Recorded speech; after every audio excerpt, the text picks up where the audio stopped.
Hey there everyone, welcome back to Gamevine and welcome back to Dwellings of Eldervale week. And today we are going to be doing a tutorial. So I'm going to be showing you the basics on how to play a competitive game with multiple players at the same time. I will be doing a solo run and more a tutorial, so stay tuned for that. And I also will be giving my opinion in a different video. So if you want to check out all that stuff, stay tuned. It's coming or it's already out. Today we are just showing you the breakdown on how this fantastic game works. So let me show you down at the table and we'll go from there. Let's go. Okay, so this is the game set up for basically 2 players. What you'll do is pick 2 of your colors. Today we have green and red, and then 2 additional elements to round out the element realm.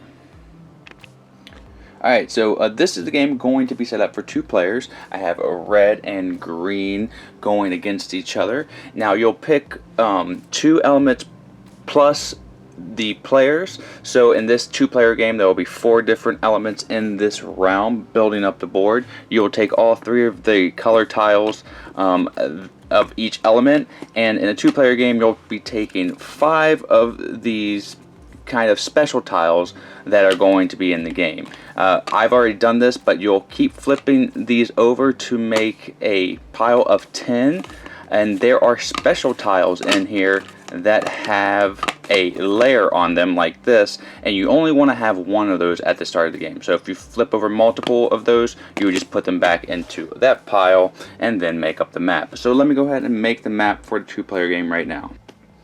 Okay, so I'm not going to be going over every minute detail rule, so again, please go over the rule book yourself to make sure you understand everything, though I am going to give you a basics of how the setup goes, how the game plays, in order to get you off and running just a bit faster. You also want to place these little tiles that you can get right up here. Now, I just have to point this out again. They really had the player in mind when making pretty much everything. The trays here have raised borders and middle pieces, so you can just prop them up and easily get to everything. It's just, the attention to detail is amazing here. And the giant monster we have out is the earth minion here, and we have fire, water, and air. Now I made that this reason because the 2-player game, for room constraints, is perfect, and we only have to deal with 1 of these trays, though there are 2 of them that you have all 8 of these elements, which is order, light, fire, earth, air, water, chaos, and darkness. So we are only dealing with these 4: fire, air, water, and earth at the moment. The 2 players that I have here are the green players, and we're going with the elves. Now, each of these clans has just a slightly asymmetric power, which I'm not going to be going over everyone in this video.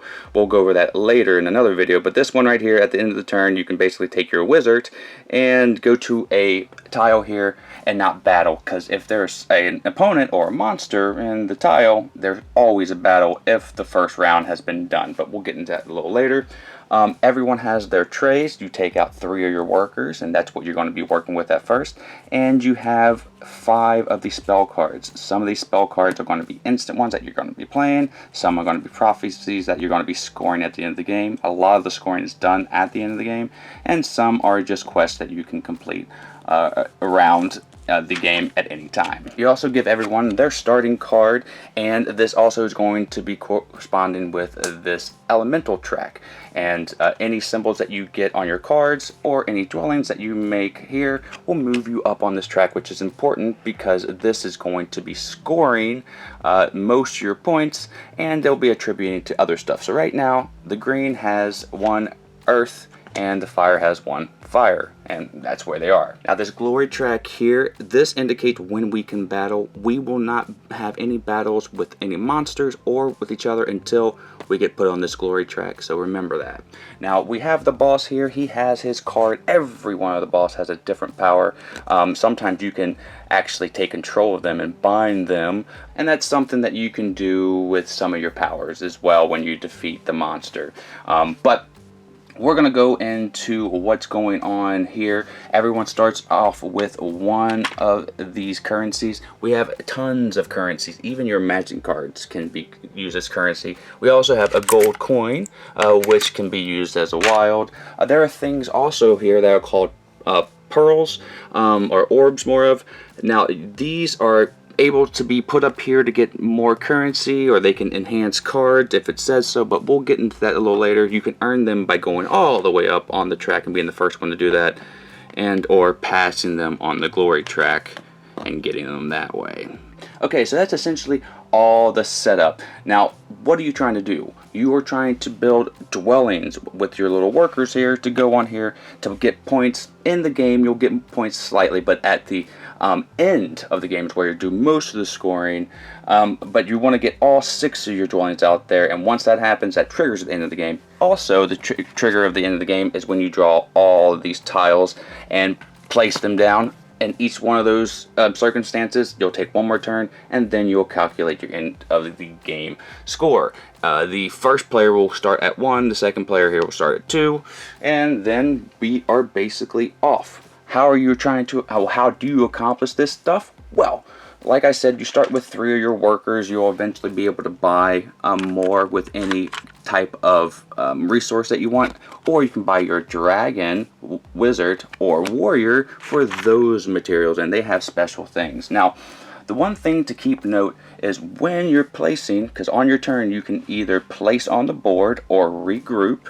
When you're placing down, when there's none of your units out here, you can place anywhere you want. But after that, you have to stay adjacent to any of your units that are out there, unless there's a rule that says otherwise. What I mean by that is the wizard here, he can teleport in and go anywhere, and the dragon can fly, and the dragon can go 2 spaces away from the nearest worker. He wouldn't be able to go over to this water one here because it's 3 spaces away, but he could go right here, saying if that wizard isn't there. So that's important. Also, when you place down on these elements, you will take either one of the stacks here, or if it's just one, the top stack, and you will put it in your tray here. This is used for either getting the resource immediately, trading it in, and we'll get a spell card, or if you want to keep it and slot it into your card, because over here, when you are placing workers out, like I said, on your turn you can either place a worker out or regroup. When you regroup, you will take all your units, and then if you have anything that corresponds to placing on cards, the starting card, you can place 3 different workers on it if you want. The slot that has like a kind of background grayish tint to it, you can put anything in there. Now in this case, that wouldn't make sense, but let's say if we had this guy right here, well, then it's much better than getting ourselves a hammer, and then when we regroup, we take one of our workers, place it there, and say, okay, we're getting 2 scrolls. We'll go ahead and grab that. Now we can only have 5 of each of the resources, which is said on even the tray there, and that will be consistent every time we put a worker on there, but we can only place 1 worker on each spot here. That also goes for the same here when you're placing workers down. You can't go in the same spot, you have to go adjacent, or however the dragon flies. Now speaking of the dragon, when you want to summon more workers, you can either do that on the regroup card here or on the board.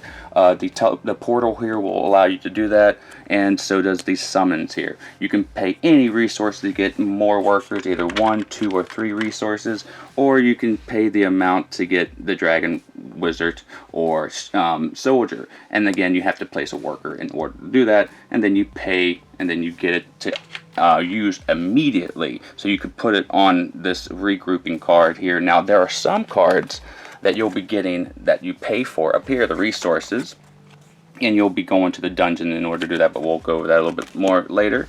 You can even slot these ones right here, and if they have an icon, that means you have to be the highest on the earth track in order for you to place your workers on here, but that would give you another option for getting more resources when you regroup, because sometimes you'll just have access pieces, and you just wouldn't be able to do anything with them. But the cool thing about that is you can either place on your turn and get resources, or you regroup and get resources. There's no other game I can think of when you're taking your pieces back and you're getting something. That's not really, that's the most dull part of the game, but here it's so very interesting. So that is essentially the basics of your turn. You can place one unit if you want, or you can regroup and place all the units that you can on the cards that you have here. Now, if I would have bought this card here with 2 hammers, I would have moved up on this Earth Track 1. Now, let's go over how this board works and some of the powers that are on the tiles. So like I said, the portal here allows you to get more units if you pay. The dungeon allows you to get a tile, and you will take it and you can place it anywhere you want, and then you will take the stacks from the tray up here and place them on the silhouetted squares, and then you have the option to buy 2 cards up here. So if I have the resources, I can buy any of these cards. So I would have to look here if I have a wild, but I do have a whole bunch of scrolls, so I could buy this air card right away. So I'll buy that, put it in there, grab this bad boy. Now, anytime I'm highest on the air track, I can take a worker and get myself a potion. Now, I also go up on the air track. I would just take one of my units and put it there. Now, let's say I don't have enough resources to buy that second card. Well, I at least have to do something. I have to either burn a card or buy a card. When you burn a card, you just take one and put it at the bottom of one of the respective decks. This might be good because if you see a card that's useful for your opponent and they have the resources, well, you can burn it and they have to wait, or they'll never get it at all, maybe. The next one here is the mill dwelling. This is how you can go up on the elemental track as well. You would put a worker or a unit on there, and if you have any workers on any of these elemental tracks, you can choose to dwell if there's no other unit on there that's a dwelling, because there can only be 1 dwelling per elemental tile. This one here, you have to spend 3 diamonds. You would put one of your guys, you do lose him, but you get a dwelling which is going to score you a bunch of points. Right now it scores 2 points for every gold rimmed special tile that is around you, so 2, 4, 6, 8, and 2 more points for every other dwelling that is near you, even if it's somebody else's. So if the red player were to build a dwelling right here, my total would be 2, 4, 6, 8, 10. I would go ahead and get my marker and put it myself up 10, and at the end of the game, wherever my marker lands on the fire track here, this dwelling is going to be worth that much. So at the end of the game, every dwelling I personally have on the flame track will bump me up 3 points at the moment. I want to really get up there and get a whole bunch of dwellings there as I can, because, well, it's going to get me more points. Again, you can only have 1 dwelling on each tile, so I wouldn't be able to go on this one if it was already claimed. So once you do put a dwelling down, it bumps you up as many of the elemental icons that you have here. So this one is more expensive, but it bumps me up 2 on the flame track, which is nice. You get all the way up here. If you're the first one, you can claim this orb, and you can choose to immediately play it and get whatever is up here, and it stays there, or you can hang on to it. And some of the cards are enhanced by this. So let me go ahead and find one. So this one right here has a little orb up top at the corner. Now, when you place an orb on this card, choose one of the construct dwellings and move it to this card. It now counts as an air dwelling and is considered adjacent to all realms. You wouldn't have the option to do that unless you had that orb on it, but that is pretty cool. Now, I'm not going to be going over all the text. That's something for you to find out yourself.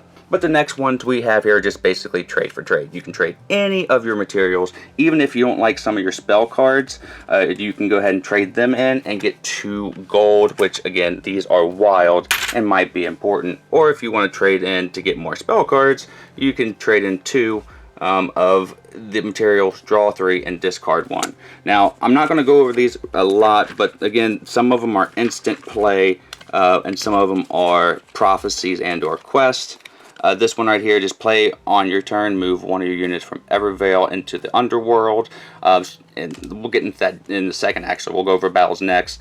This one here is complete your quest. You must win a battle against a monster with a single worker.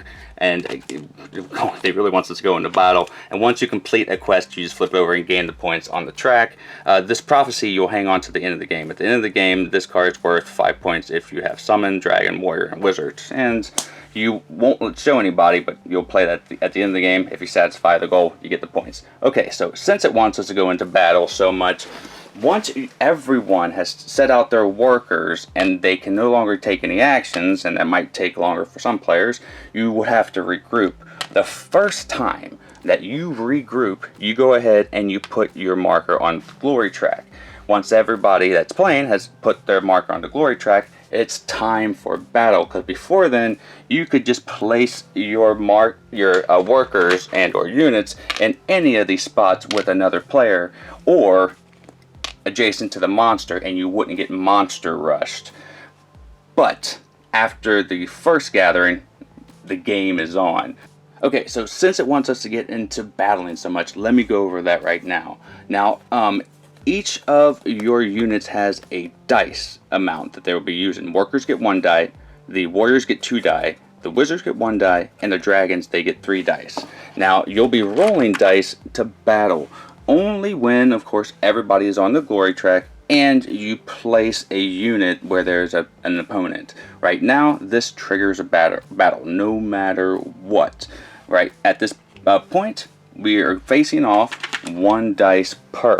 So we would go ahead and roll that, and this is interesting because you don't do the sum of the dice all the time. It would be the highest dice that wins no matter what. So in this case, I would win, and this would take this red unit, put it in the underworld. Don't worry, because you do get a dagger currency for your troubles, which you could use this dagger later on to give you +1 dice. So remember that.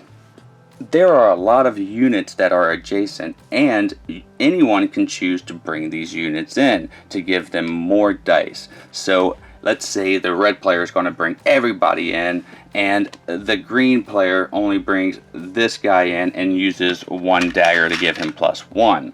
This will give the green player 3 dice to go with, and the red player gets 3, 4, 5, 6. So you can only go up to 6. He would actually be entitled to more if there were more dice. But let's go ahead and do the battle right now. Whenever somebody's losing, all the units that are in the tile, though, go to the underworld. But you do get a dagger per 1. So this will show you more about how the battling system works. Again, we are not doing the sum of the dice. We are trying to have 1 dice be the highest and the winner. So we each have a 6. That's good. We can compare that to each other. But green player only has a 3. So that stinks. That means the red player went and took out these 2 workers. Now, if the green player were to have another 6 here, then we would continue to compare. But even if this were to happen, the red player then has more dice, and still the green player loses. So having more dice is always going to be beneficial to you. Now, again, you always want to account to your board to make sure there are any buffs or anything like that. Now, we went over battle. The wizard, if he ever goes into a place that has enemies, well, it doesn't trigger a battle. The other way battles can happen is if you either place a unit adjacent to a monster or on a monster tile. He will then fight you, and you can again do any kind of pool of units that you want, but the monster will tell you how many dice he uses here and any of the powers that he might have. You go ahead and grab his respective dice, and at this moment the red player is just going to do 3 dice to fight him because he's pretty confident. Let's see what happens here. So it looks like the monster obliterated red. So the red units would go to the underworld, getting their daggers. But let's say the red player did beat the big guy. They would get their choice of either going up on the honor track or up on the elemental track. So what I didn't mention, every time you win a battle, you go up on the honor track. You would get 2 points here, you would get a free resource, you would go up on the elemental track anywhere you want, you would get a orb and get points if you were the first one to go past that point in the auto track. So battling is another way to get some success in this game, and you're gonna have to gauge when is the best and which units to pull, because you got to remember, you want workers on the elemental tiles here in order to build dwellings, because the more dwellings you have on the board, the more points you're going to be able to score in game and at the end of the game. And those are the bare bones basics. I tried to make it as fast and as detailed as I could. Again, you'll be battling. Sometimes monsters will come out when their lair is pulled, and you might have multiple monsters on the board. You'll keep playing until one person has all 6 of their dwellings out, or until the last tile is placed out. Then you'll calculate your scores. Let me go over that briefly here. Okay, again, I'm going to go over this very briefly. You're going to score for the points that you have on your elemental track, so we get 4 automatically for this one here and 2 here, and then we would calculate how many dwellings we have, and for every dwelling that we have in the airspace, we would get 2 points, and every one that we have in the green space, we would get 4 points. Any unused orbs count as 1 point. You want to make sure you account for your prophecy cards as well, and there might be something on your tableau cards you want to pay attention to. Once you've done all that scoring, whoever has the most points is the master of Eldervale. And those are the basics. Now, I didn't go over everything. There were a few things, like there's multiple fights that can happen on one tile, and if that happens, then the starting player, the active player, will choose how to resolve those fights. So if like a boss comes in and then an enemy goes there, then you will resolve those one at a time, as well as you want to get rid of all your resources at the end of the game, because you're not going to be scoring any points for those, except for the orbs, but use them or lose them. Again, go through that rule book so you can find out, and the cards have a lot of different things that can really spice things up, as well as all the different races and clans having different powers. We're going to be going over all those in the different videos and rating our favorites later on. And now, again, this was a review copy sent to us from Breaking Games. Again, thank you so much for your support this week. So far has been quite fun. Until next time, I see ya. Have a great rest of your day and a great time with all your play. My name is Dave. Join me next time. But until then, you heard it here on the Game Vine. I'm out. Bye.